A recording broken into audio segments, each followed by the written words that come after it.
The Last Rajas of Bali is a tale based on historical events and true Bali legend. For 300 years, the Dutch had been at work, colonizing the Malay archipelago and had their sights firmly set on the island jewel of Bali, an island ruled by 7 kingdom Rajas since the 13th century. The Last Rajas of Bali is the story of this attempted conquest, primarily told in the time period between 1860 and 1906. It is the story of forbidden love and the magic and resilience of the Balinese people. Hello, my name is Nestor. This is my story. It begins this day, at the majestic cliffs of Uluwatu, the waves of the powerful Indian Ocean crashing below. Bali, Indonesia. Legend says that when the earth was created and complete in all its splendor, the first morning of the earth was in Bali, a paradise of undisputed beauty. But alas, it has been the fate of man to struggle with his human nature even in paradise. Unlike the lion, the dolphin or the mourning dove, our nature, that is to say what it means to be human, struggles with its capacity to be divine, and its immense capacity for inhumanity to its own species. This is the story of these contrasts told in the context of the last dynasty of rulers of the place home to the first morning of the earth. All the major events of this story are known to historians, but what the historians cannot understand is how they could have possibly happened. This is a story of the last Rajas of Bali, to which I am connected by fate, but more about me later. Hurry up, children. You know it's the special day of the temple ceremony, the Puputan of 1906. Where your ancestor, Raja Igustin Ngurah Mede Agung, enacted ritual death by sacred sword before our Dutch colonizers. Finish getting dressed. Father is waiting. Where is my headdress, Mother? Agong, are you hiding my things again? See what I told you, Mother. Ari likes to blame me for everything. Only because it is true, brother. Your headdress is at the temple, my love. You know that. Yeah, Ari. Even I know that. You know nothing, brother, except how to annoy me. Sounds like Ari is having a full moon experience. That time of the month, sister? Okay, that's enough, both of you. Agung, get out here right now and put your cell phone down. That's not his phone he's holding, Mother. Agung, are you still masturbating, or have you finished? Enough. Everyone in the car right now. Your father is already out there, or no surfing for you later. Ouch! Did you see that, Mother? Agung just punched me in the arm. It was a love tap, honest, Mother. I think you had it coming, my love. Now enough, both of you, or you will both be getting a love tap from me. And you know how much I love you both. Now into the car.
Devi, my wife, we truly have children to be proud of. And as a present-day Raja in Bali, it is our family responsibility to maintain our rich traditions and Bali Hindu understanding of life and our divine connectedness to our ever-present ancestors. Yes, my husband. We must continue to strive for our children to bring this fervent understanding into their daily lives, not only in their constant respect for the divinity of others and our natural surroundings, but also in our sometimes dramatic ability to act on these beliefs. And nothing is more dramatic than the ritual of Puputan, the sacred ceremony of mass suicide before an enemy. And today we commemorate the Puptan ceremony 1906. Yes, it is so important that our children were part of today's ceremony and understand their roots. But here comes Nestor. Om Swastiastu. Om Shanti Shanti Shanti Om. Apa kabar? Bike, motorbike.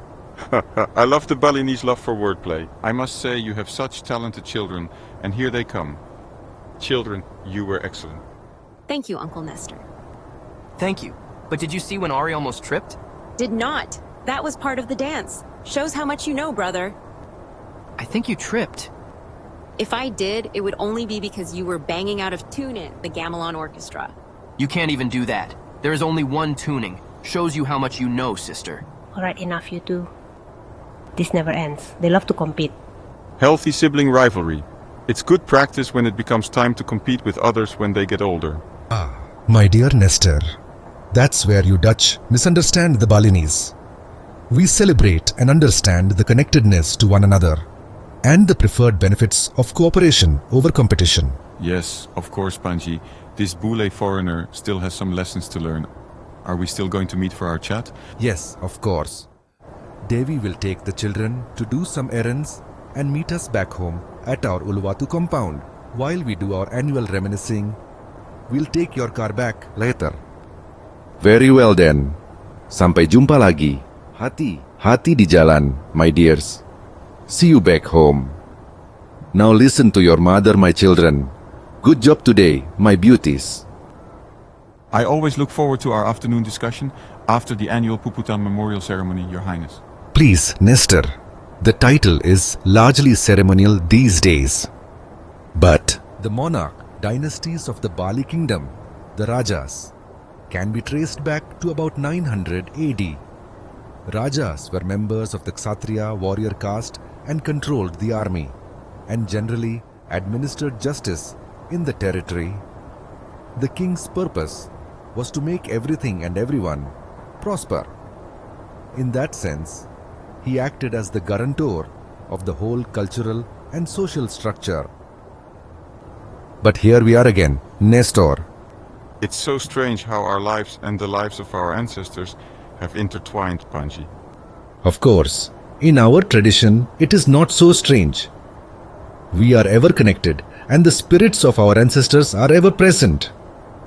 And it all began here, at this very spot, where 1,000 souls enacted the sacred Puputan ceremony over 100 years ago.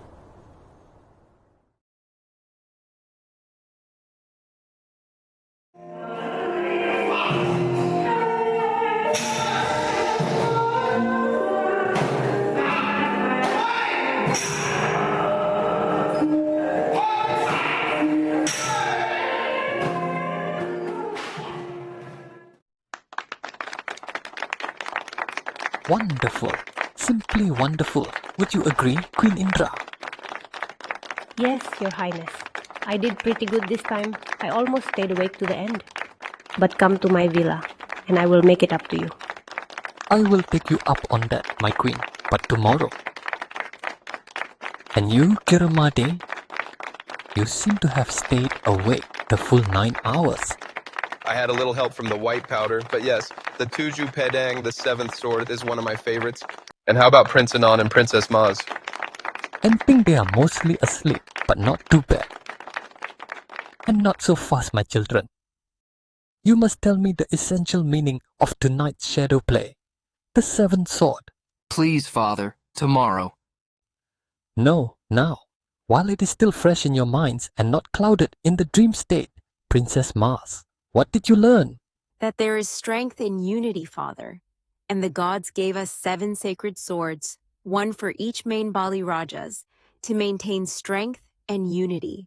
Our island of the gods has always been rich in the best rice, fine spices, and pure waters. There has been plenty for all and more, enough to trade with other nations and enhance the material wealth of the kingdom.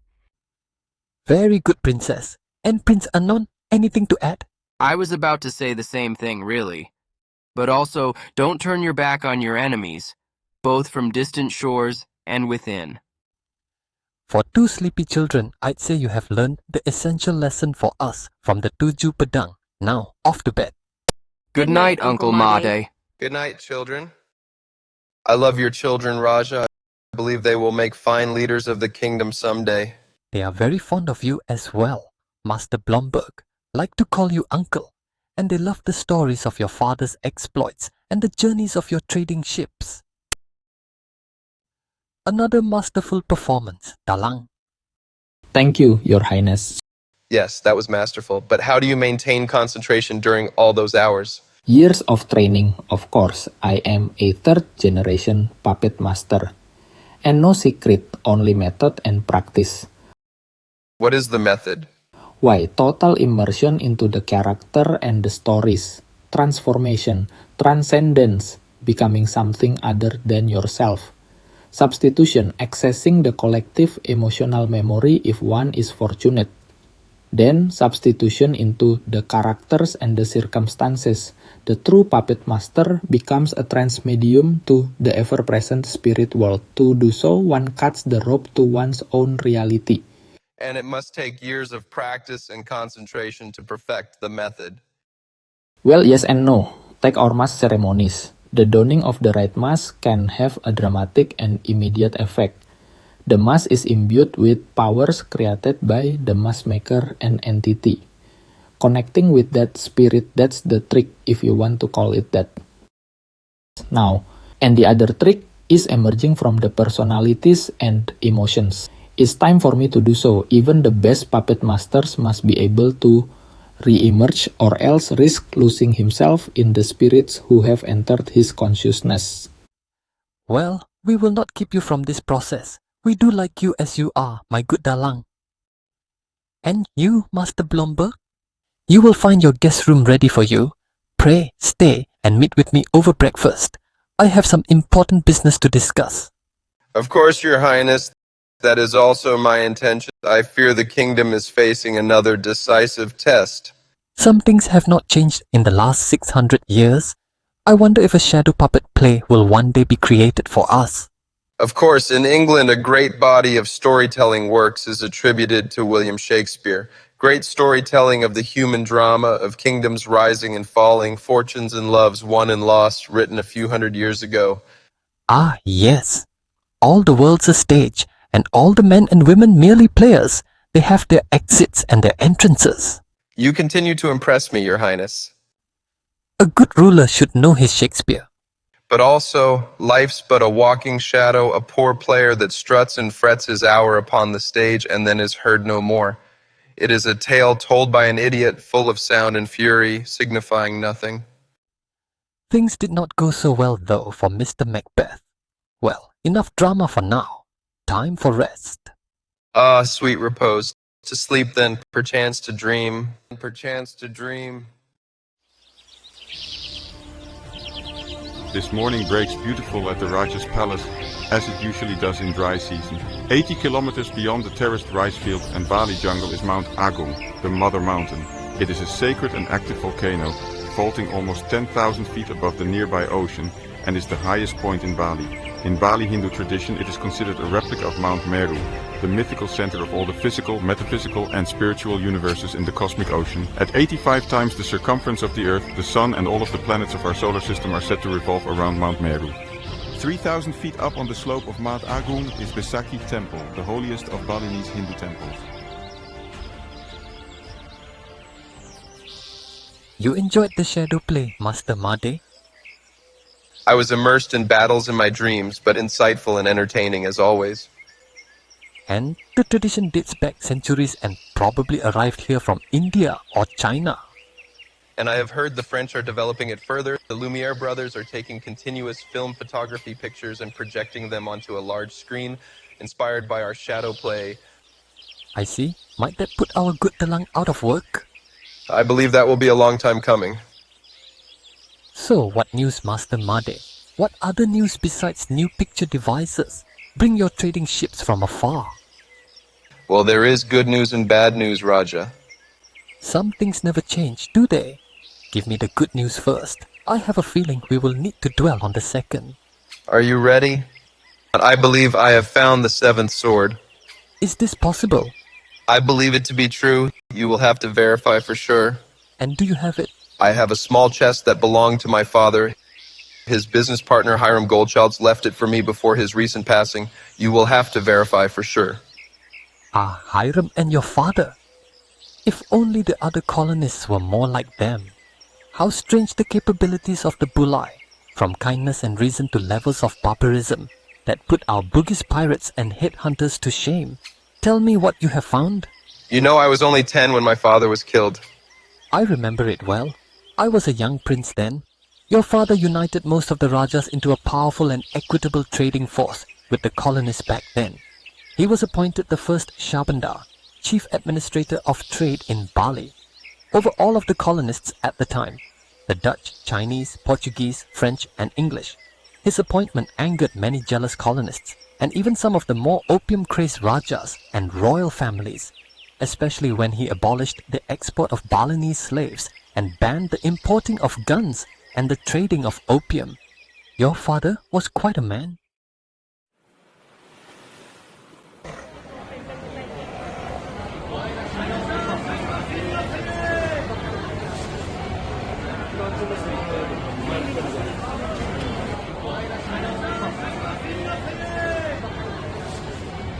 Good morning, Shabandar Blomberg. Good morning, Fajar. Where is your rhino? Sold already, Shabandar. To a Raja from Lombok. They have no such animals on their island. Good, I hope you got a good price. Indeed, Shabandar Blomberg, but don't tell that to the Raja of Lombok. Can I save you my next rhino? For you, I give special price. I will let you know.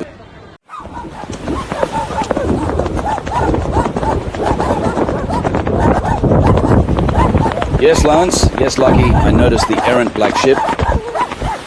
But first to my office. We may need reinforcements. Yes, boss. What you need? Warriors. Meet me at the black ship anchored down the coast. Bring the skiff. Yes, boss. Ah, the Red Crow. The den of inequity. Easy, boys. I have a feeling we will be back here.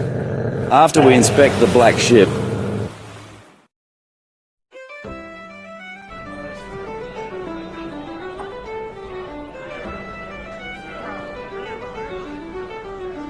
So what is this urgent meeting about, Thurnadir? Our new Shabandar, of course, Dominique Blomberg, is going to be trouble for us. We all know I should have been appointed Shabandar. Well, that didn't happen now, did it, my dear princess? And your romantic liaison with Dominique Blomberg did not go as you hoped. Blomberg is an idealist fool, and my uncle, the Rajangura, has lost his mind. He is old and listens too closely to his Manku priests. Old legends of magic swords and phantom armies are no match in a changing world with its guns, cavalry, and cannons brought by the White Devils. It is clear this is the future. We know this, but we must continue the game and ready ourselves for the right colonial assault. Princess, can you still sway the two Rajas of the West? I know how this game is played, divide and conquer like I did in Lombok. Yes. How many times do I have to tell you? These cousins still like the bounty of their slaves and their opium trading. And they understand that the Dutch are the strongest of the colonists and will eventually prevail. It is inevitable. And what is the sword legend business? I know of the power of superstitions, especially with the common folk. In plain terms, it is the legend of the 7 swords. The heathen locals impart superstition into just about everything around them. Trees, rocks, water, monkeys, metal objects, mountains, and especially volcanoes. They see spirits everywhere, and they are all connected, and it's all orchestrated by their local priests and magicians. You can't dismiss these things that easily. Our people's culture, with its beliefs and traditions, has a foundation that is centuries old and is much richer and stronger than you give it credit for. Nothing we haven't seen in other heathen lands we've conquered. Heathens are heathens. Like those Hawaiians. You should have seen the crazy idols they were worshipping. In the end, even their queen saw the true Christian religion as the way and ordered all the temples and old gods destroyed. Nothing happened. No lightning bolts from the heavens, no spirit armies appearing, not even a bloody volcano. Exactly, my friend. And of course, the good old guns and cannons didn't hurt in the persuasion, called themselves warriors. Except setting upon Captain Cook and bashing his brains in, their war whoops and fierce tattoos were no match for our colonial guns. So, what's next, Ternadier? We have cargo we need to trade, opium, guns and slaves. That's what I'm interested in. This upstart new Shabandar Blomberg is costing us a lot of money. And of course, we'll also take our share of the rice trade. Never seen such a rich island, Ternadier? And ours for the taking. But we have to play our cards delicately right now. Isn't that right, Princess? The Raja Ngura still has great power and respect with most other Rajas, especially the average people. But some other Rajas have gotten even richer in slaves and opium. And they will take our side, I am sure of it. As Princess Fadal has told you, Dag, the Bord Raja's courts are a fertile ground for regularly taking part in the habit. I say we continue to be generous with our opium dealings with all the Rajas and encourage the habit. Keep them in the wondrous opium fog. There will be a few who will not be corrupted. But divide and conquer is what I say. We can weaken the links in the chain, then be ready to strike. If only Amsterdam would finally commit and go for total subjugation like the ruthless Dutch General Cohen did 200 years ago. In the meantime, the strongest link in this chain is our Shabandar Dominique Blomberg. His vision of uniting the Rajas is taking hold. And don't underestimate his claim to have the seventh sword. The belief can unify the Bali kingdom, Rajas through the other magic carry sword, and draw forth the shadow army from the spirit world. Ah yes, the old myth about some great army lurking deep in the interior regions of Bali. Superstitious rubbish. I agree, but superstitions are strong here in the island of the gods. And this Blomberg. Men of principle can be a nuisance, the clever, enterprising bastard. But I've outsmarted him in the past, and I still have a score that needs settling. And that nonsense of the seventh sword. He has gotten too bold. Draw up close, men. We will be boarding this ship. Be ready for trouble. The Black Angel.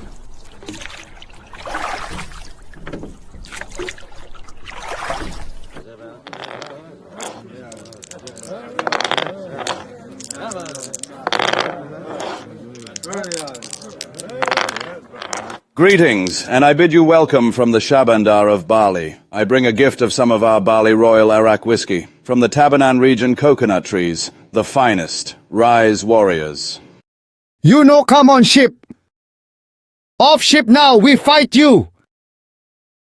Brothers, we are here by the authority of Raja Ngura himself, who has appointed this man as his Shabandar of the harbor and is responsible for all trade.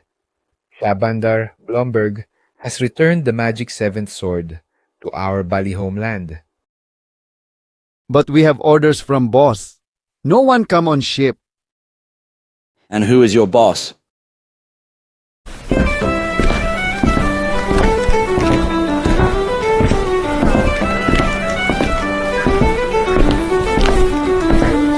Monsieur Ternadier?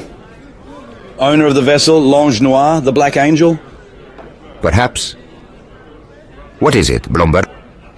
I am here on official business, Monsieur Ternadier. The vessel L'Ange Noir is carrying contraband cargo. I believe this is your vessel. But this can't be. The vessel has been relieved of its cargo of muskets, slave irons, and opium. You know the rules. An oversight, I am sure, by my boat captain, Monsieur Shabandar. Perhaps some missed items from an old voyage. I am but an honest trader. No, I would say that you are simply a traitor, my good Ternadier. The fact is there was a considerable number of weapons and slave irons on board, but this oversight on your part has now been corrected, monsieur, and we will leave it as is for today. If there is a next time, the ship will be impounded and you expelled from Bali. Well then, thank you for your preemptive help in this matter, Shabandar Blomberg. If you are finished, we will return to our business. Very well, but I suggest you may first want to tend to the recrewing of your vessel. Seems your previous crew has jumped ship. Adieu, monsieur. Adieu, princess. That is it. I have been at odds with Blomberg before. This barking Bali dog has bitten off more than he can chew and has been in my way for the last time. And the magic seventh sword was never found after your father died. And of course, you know how it came into his possession? I do very well, Raja. Father set up his original trading post on our neighboring island of Lombok over 50 years ago. He also established himself in good stead with the local Raja of Lombok and facilitated trade there. The original Raja of Lombok rightfully possessed the seventh sword at that time, but the French trader Thurnadier armed a rival island chief and overran the Raja's palace. My father had to flee for his life from Lombok, losing all of his trading warehouses, escaping only on his armed ship with his beloved white horse and 2 Dalmatians, and of course with his trusted accountant and business partner Hiram Goldchilds.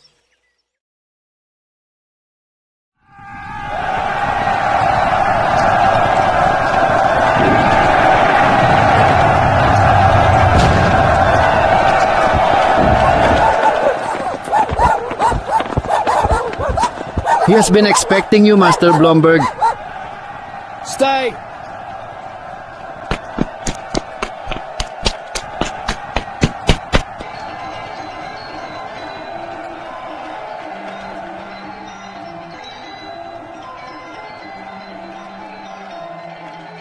Hello, Uncle Dam.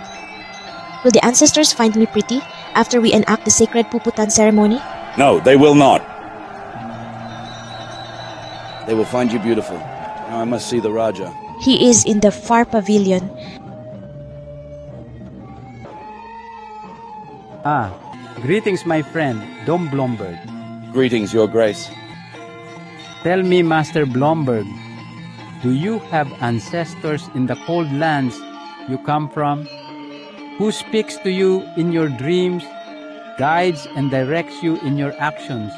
I am afraid for me the dead are the dead. The past is gone. Some say there is another place to go afterward, but I believe it is only a clever trick our cold land priests carry out. It is important to believe in something, my friend. The discipline of belief is a powerful force. I am inspired by the writings of an ancient Roman general, Marcus Aurelius. Is he a god? No, we call these people philosophers. Wise teachers, if you will. But, Your Grace, I fear the situation here has become urgent. Ah, yes, of course. But I have something to show you. This is Nagasakti, the seventh of the magic swords of Bali. The man who wields this sword is the perfect prince, capable of uniting the kingdoms and bringing all 7 sacred swords together at the great mountain where our ancestors dwell, Mount Agung. This act will usher in a reign of peace and harmony.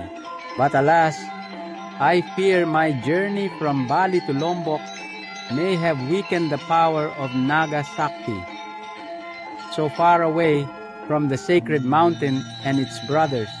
What will you do now, Raja? I am of the royal warrior caste. In defeat, there is only one honorable action to take. This sword, Nagasakti, the magic dragon, will perform its final service for me, freeing me to rejoin my ancestors at the peak of the great mountain of Bali, Mount Agung. My entire court will join me in our sacred puputan, a triumphant and sacred ceremony. I sense your nobility, Dom Blomberg, and I invite you to join us in this ceremony. I am humbled, my trusted Raja, but I came to these islands as a young man searching for a rich and long life. Respectfully, I am not ready for such a journey. Besides, I am certain my ancestors will not be at the sacred mountain. Of course, I understand. Then I sense this is where we part, my good friend. I pray, let me take some of the children with me. The children too? are of the warrior caste, and their ancestors await them this day. You see their joyfulness. Now you must go. I fear you already may have left it too late. Farewell then, Your Grace. Yes, Nagasaki.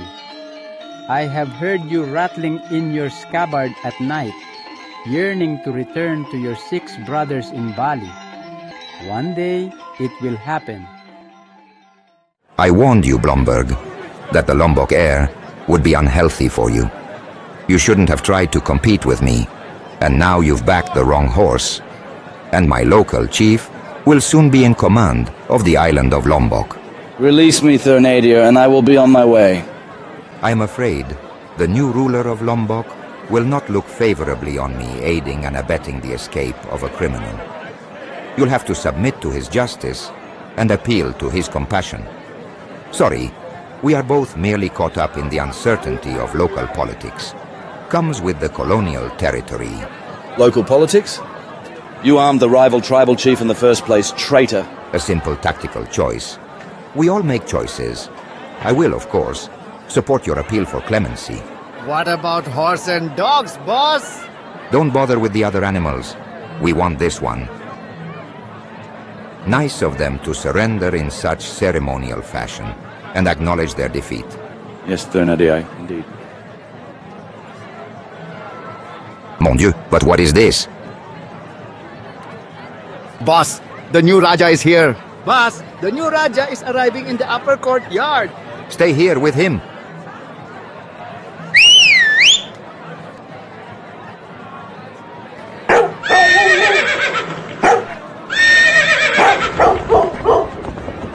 To the dying Raja. Blomberg, take the magic sword, Nagasaki, back to the sacred mountain. I will, Your Grace. The peak of the great mountain is already in my sight. I can see my answer. Now through the jungle to the beach and to our waiting ship.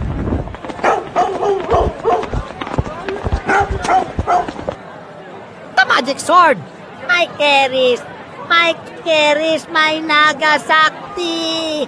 Where is the fallen Raja? I told you, Ternadjai. This was your only duty. You fool! Perhaps one of the dead priests! Find it! Find it!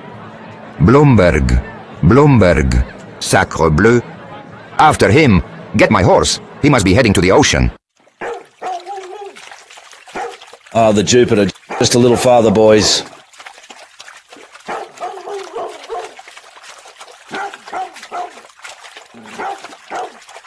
Coram!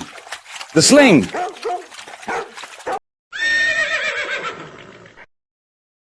Tell crew to weigh anchor and set sail immediately. Cannons ready for fire. Blomberg, you bastard! Go back to Europe, Blomberg. Wherever you came from, you gypsy Jew. You won't better me next time. Bali is where I will be, Thurnadir. That's where you'll find me, you pirate. I trust we will meet again. Coram, fire starboard cannons.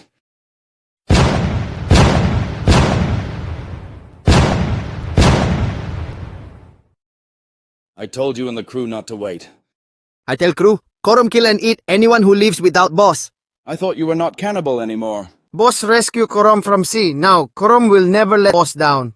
Very well, now set sail for the island of Bali. You can see it on the horizon. Ah, Hiram Goldschultz, my trusted business partner. You made it out. Thank God. Of course, I followed your instructions. I made straight for the ship. I took nothing. Nothing? Nothing but our usual stash of diamonds from our South African days, and our bag of Louis d'Or gold coins, and a case of your beloved champagne. Good. Hiram, that's more than enough collateral to get us going again. We have the fair ship Jupiter, fully armed and ready to trade. A loyal crew, our stash of loot to finance our purchases, my cherished four-legged companions, our lives, and the promise of a new day. Not bad, I'd say, for a couple of outcasts from Europe. And not to mention a case of my favorite Veuve de Clicquot champagne. And as Napoleon said, in victory one deserves champagne, in defeat one needs it. To a new start in paradise. to a new start. May it be a long-term project this time. Well said, Goldchild. But what is time, anyway, if not something given to mortals for a brief kick at the darkness? And the factory and our warehouses? All gone, I am afraid, sir. Sacked and likely burned to the ground by now. We've seen worse, my friend, no? Compared to the typhoon off Madagascar and the escape from the cannibals in the swamps of New Guinea. I think this is right up there, sir. Oh well, we always find a way, don't we? We'll build again. This is a rich and bountiful part of the world, and we know it as well as any European. We'll find our place, I know it. We are on a new mission, Hiram, my trusted business partner. Now to Bali. We bear something of great import from the Raja of Lombok, a magic sword. To Bali with all haste. And that is how my father came in possession of the magic seventh sword, and how he and his partner, Hiram Goldchild, escaped Lombok and came to the island of Bali over 30 years ago. And you say you have come into possession of a small trunk that belonged to your father? Yes, Your Grace. And its contents? Mostly red damask cloth, but there was a map folded inside. Take a look. This is a Raja's damask. I can tell by the weave, and there are blood stains. And the map, there are writing in a dialect I do not recognize, and the symbols too are unfamiliar to me. Do you recognize the dialect? Without question, this is Bali Lombok dialect. This cloth wrapped the sacred sword, Naga Sakti, and this is the Raja's blood, spilled before his final journey to the sacred mountain of our ancestors, whose duty it was of Naga Sakti to deliver him. This must be Mount Agung, and what of this symbol? This, the handle of all of the 7 magic swords, and bears our ancient Eastern symbol, the swastika in the center, representing life, light, strength, and good luck. And does it say where the sword might be hidden? At the mother temple, Bisaki, perhaps? Ah, very clever of your father. The sword is hidden in the cave of the dead. At least one must enter there. I have heard of the Cave of the Dead, but thought it was a myth. Everything is a myth in Bali. I think you know this, but we know no distinction like the Bule foreigner. Myth and what the Bule call reality exist simultaneously for us. As spiritual beings having an earthly experience, the Balinese have learned how to exist in both dimensions in the right state of mind. Is it possible there is another entrance? It's actually quite likely. Cave systems as this usually have multiple chimneys, accesses to the outside that allow a cave system to breathe and allows for the comings and goings of cave creatures. And the snake? This is the mighty Naga Ula, guardian of the sacred cave of the dead, and likely also guarding the 7th sword. Your father continues to impress me. Though it is perfect, he would have needed help from the Dewa Agung and the Besaki temple priests to dare such a hiding place. It is a honeycomb down there and total darkness. Unless you know the signs, anyone will get lost in short order.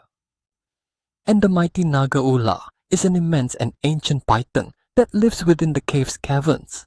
Patarakala, who rules the cave of the dead, granted Naga Ula immortal life for its role in helping guard the cave from humans. Patarakala is known to have an insatiable appetite for humans and for being very rude. A daunting hiding place, to be sure. And how does one even go about this quest? There is said to be an entrance in a remote area of the temple. The cooperation of the Besaki priests will be necessary. This damask cloth will secure their trust. Whoa! To anyone else trying to find the sword here on their own? Kirmade. This is good and exciting news to be sure. Now you said you also have some bad news to relay. Oh yes, of course. The Dutch have appointed a new troop commander in the region. His name is Wilhelm van der Sloot. He was the Major General for the Royal Dutch East Indies Army in South Africa. He was said to be ruthless in dealing with British resistance there. The British had been advocating for abolishing slavery in South Africa. The Dutch Boer farmer settlers desperately opposed it. The Dutch influence unfortunately prevailed. Van der Sloot now commands all of the Dutch troops in our region and has recently arrived in Batavia with more armed troops on the way. I fear a new Dutch offensive will soon be mounted, this time to have Java and Bali entirely under Dutch rule, a total colony of Amsterdam. Bad news indeed. I sense this includes destroying the Rajas who will not submit. This is my fear. Did you know? The first Dutchman here 300 years ago, Cornelis Houtman, was a gentleman trader befriended by the great Dewa Agung at the time, a very wealthy and generous Raja. He had over 200 wives, drove a golden chariot drawn by white oxen, and had 50 dwarfs whose bodies were distorted to resemble the handles of his keris swords. He presented Houtman with a beautiful wife. Unsurprisingly, Houtman never left Bali and carried on a mutually beneficial trading relationship with the Raja. That all changed, of course, with the arrival of the Dutch East India Company, the first international business corporation. At its height, it was the richest organization on earth, operated by a select group of Dutch merchants whose goal was unlimited exploitation of the islands. Ironically, they were bankrupt by 1800, mostly a victim of their continued excessive dividend policy to its main shareholders right to its end. The Dutch government took it over and stepped up their exploitation, but now calls it colonization. Yes, the Dutch intentions have not changed so much. They do not know the word enough, only more. Then we have no time to lose. Yangkir Made. But what to do? The seventh sword, of course. It is no coincidence that you have come upon this map now. We retrieve the seventh sword and prepare to unite the kingdoms for battle with the Dutch. The people will never submit with the sword, especially knowing that our legions of ancestral warriors will join the battle. These Dutch are straw people. They have no foundations, only their guns and greed. They are no match for the powers of karma and the souls of the Balinese people. Now to the cave of the dead, to retrieve Naga Sakti, to Mauna Kung, the Great Mother Mountain. Thank you for the welcome, gentlemen. Captain Beakers and Captain Hugenboom, correct? Correct, sir. That is the new commander, Major General Wilhelm van der Sloot, at that table below the tiger skin. Make sure they get our best service. Coleman. Yes, Master Hessel. How was your voyage, Major? You came directly from Cape Town, yes? Yes, indeed. It was the usual. Some storms, some pirates, but nothing that caused our fleet much concern. And I understand there are more troops on the way? Yes, gentlemen.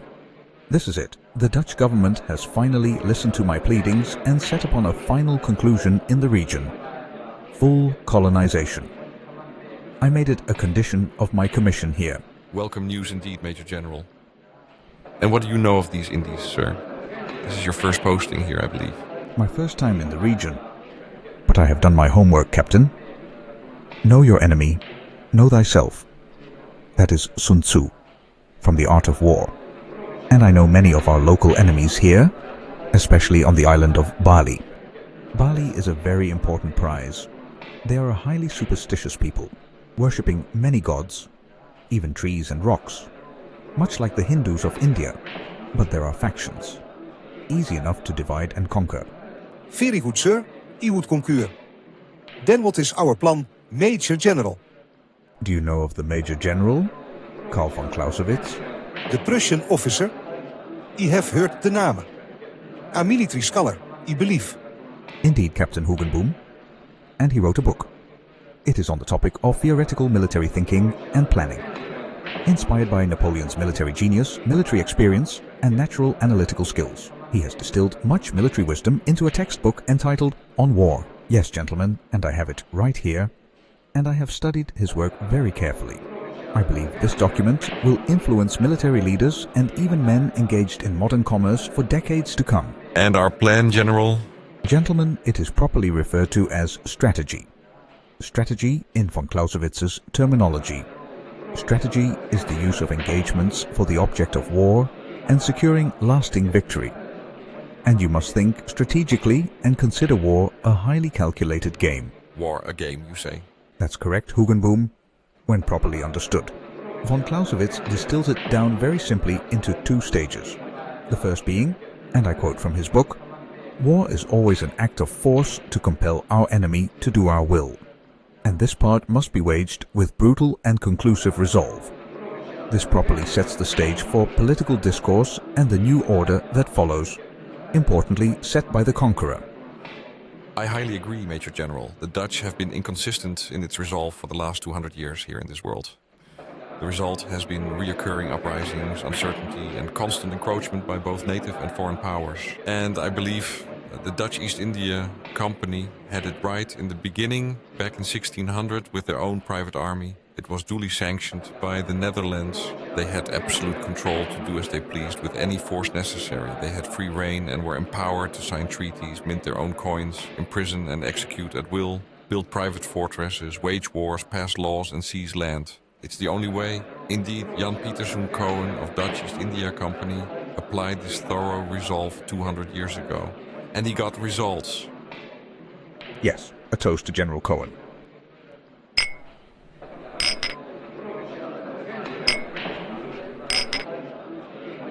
Daar kan in India wat groots verricht worden. His immortal words. Something magnificent can be done in the Indies. These very words are etched in gold at the entrance of the Regentenkammer, the building of the Dutch government. A powerful colonial Dutch government was always his vision. Cohen forced the Bandanese to cease trade with other nations and allowed them to sell their nutmeg exclusively to the Dutch East India Company. He eventually drove out the backward islanders from the Bandas and completely replaced them with a plantation colony. No mixed economy. By 1621, his thorough ethnic cleansing was complete. He then turned his attention to the English. He captured 10 leading members of the English East India Company, who he had tortured and beheaded. Cohen's massacres were pivotal in leading to the withdrawal of the English traders to their relative safety of India and China. The English, the greediest race on the face of the earth, they would take it all if left unchecked. The gall to say the sun never sets on their empire. And we bested them off the battlefield as well when they traded the nutmeg-rich local island of Roon for the frosty, forested, heathen-filled outpost of New Amsterdam. The English renamed it New York, of course, but it is still the armpit of the earth. To this day. And a 10-pound bag of nutmeg then fetched enough in Europe for a man to live on for the rest of his days. And the following century was a golden age for the Dutch, with unprecedented trading wealth funding the likes of artists in our homeland, such as Rembrandt van Rijn and Johannes Vermeer. The Dutch East India Company became the first international company in the world and amassed incredible wealth for its original shareholders. The assets today, of course, rest with the Crown of Holland and who we today represent. Yes, indeed. And did you know that in its 200-year existence, the Dutch East India Company has sent over 500,000 men on more than 4,750 voyages to net more than 2.5 million tons of Asian goods and created untold wealth for its original investors? The power of the unbridled international corporation, more powerful than many countries. Truly, a new world order is being ushered in. Excuse my interruption, Major van der Sloot. There seems to be a native man at the entrance who says he has an urgent message for you. Can't you see we are busy, Hessel? I do not wish to be interrupted. But another round of drinks here. Yes, of course, Major General. My apologies. Now, gentlemen, do you mind if I quote further from von Clausewitz? This is pure military genius in my mind. No, not at all. We are all ears. A prince or general who knows exactly how to organize his war according to his object and means, who does neither too little nor too much, gives by that the greatest proof of his genius. However, the effects of this talent are not so much exhibited by the invention of new modes of action, which might strike the eye immediately, as is the successful final result of the whole. It is the exact fulfillment of silent suppositions. It is the noiseless harmony of the whole action which we should admire and which only makes itself known in the total result. And this is our strategy's endgame, total and final domination. Prosperity inspired by and for our Batavian forefathers and for the benefit of our sacred fatherland. Fortunes generated by seafaring traders, nullification and slavery of indigenous heathens and iron-fisted colonial rule. Here, Major General. And did you know when Cohen whipped the English, he wanted to change the new settlement's name from the native Jayakarta to Newhorn after his birthplace? He was prevented from doing so by the board of the East India Company, and in 1621 Batavia was chosen instead. It was named in honor of the true ancestors of the Dutch people, the Batavia Germanic tribe forged from the Roman Empire era. Our true ancestors, whose lineage carried with it our divine gifts put into practice by the Roman Empire to rule and bring order to an uncivilized, barbaric and backward world. I have felt this for years, Major General. Our race has a distinct gift to rule and bring Christianity to the wretched souls of the heathen. Unfortunately, by the time the Romans embraced Christianity, it was already too late. But we have built on it from there. Yes, of course, and the Dutch have been true to this course for the past 200 years. But do you truly understand the distinct roots of our ethnic origin and purity of race we bring to the earth at this moment in the history of civilization? We are in a new millennium of time and technologies, scarcely imaginable in the past, and the dawning of our master race. Please explain more if you would, sir. With pleasure. You see, the truth is that the original speakers of the Indo-European languages and their descendants, up to the present day, constitute a distinctive race or sub-race of the Caucasian race. I have been studying the writings of the scholar Max Müller, and he has clearly identified this sub-race as the Aryan race. Indeed, it is a master race. The top of this hierarchy of race is made up of the true Nordics, the Dutch, the Swedes, the Northern Germans, the Norwegians, the Danes, and some Southern English tribes. And I bring further evidence and scholarly opinions on this important topic. This is the insightful periodical Ostera, published by none other than the former Austrian Christian monk Adolf Joseph Lanz. He is furthering the study of what is now being termed theozoology. Listen closely. The Aryan race is Gottmenschen, God-man. Racial superiority has a strong biblical foundation. Eve, initially divine, involved herself with a demon and gave birth to the lower races in the process. This led to blonde women being attracted to dark men. This now can only be stopped by racial demixing and forced sterilization, so that the Aryan Christian master humans can once again rule the dark-skinned beast men and ultimately achieve divinity. Fascinating. Physically, it is obvious. We Aryans are tall, long-legged, slim, narrow-faced with narrow foreheads, a narrow, high-built nose, a lower jaw and a prominent chin. Our skin is rosy and bright, and our blood shines through. Our hair is smooth, light tone, straight or wavy, possibly curly in childhood. The Northern Germans have a name for it, Übermenschen, which translates as Superman. Conversely, the lesser races, as we find in this part of the world, for example, are of lower stature, stocky builds, flatter noses, with dark skin, hair and eyes. Importantly, this also includes the impure European races, the Portuguese, the Spanish, and especially the Gypsies, and in particular, the Jews. Sorry for the interruption, Major General. The local man I told you of insists he has an urgent message for you, sir. Something about a magic sword. He is still standing by the entrance over there. What are your wishes? Yes, I will see this fellow. Give me a minute. You must excuse me, gentlemen. This matter is actually of import to our strategy. Thank you for your welcome. We have more news to come. We will mobilize soon. Good day, gentlemen. Meine Übermenschen. Let's move to the bar. Well, that was interesting. Our new Major General is a games player, to be sure, and he looks like he already has a spy. And what's this about a magic sword? Never has done well against cannon and shot, and I believe our Commander Cohen was a Jew.